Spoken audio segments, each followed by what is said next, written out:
Assalamualaikum warahmatullahi wabarakatuh. Pertama-tama marilah kita panjatkan puji syukur kehadirat Allah Subhanahu wa taala. Karena berkat rahmat dan hidayahnya kita diberikan umur yang panjang, kesehatan yang baik dan rezeki yang berlimpah. Sebelum kita mulai, perkenalkan nama saya Erlangga Saputra, absen 13 dari kelas 11 TMB. Di sini saya ingin menyampaikan tentang demokrasi yang ada di Indonesia. Hadirin sekalian yang dirahmati oleh Allah Subhanahu wa taala. Saat ini nampaknya banyak negara-negara yang merasa latah untuk menerapkan sistem demokrasi di negara mereka, karena dianggap sebagai salah satu sistem yang paling baik.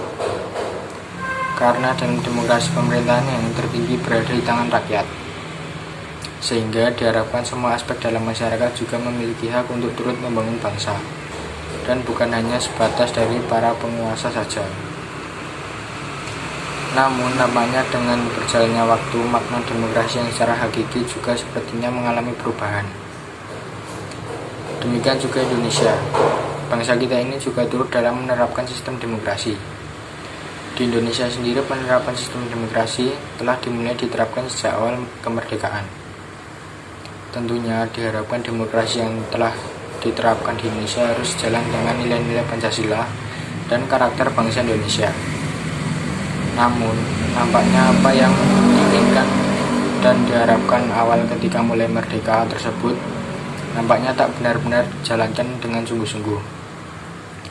Hadirin sekalian yang dirahmati oleh Allah Subhanahu wa taala. Demokrasi yang diharapkan akan membawa perubahan yang lebih baik.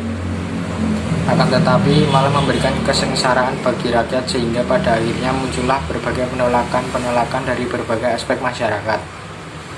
Hal ini karena nampaknya demokrasi yang berjalan di negara kita masih hanya sebatas pada tahap demokrasi prosedural dan belum pada tahap demokrasi substansialnya.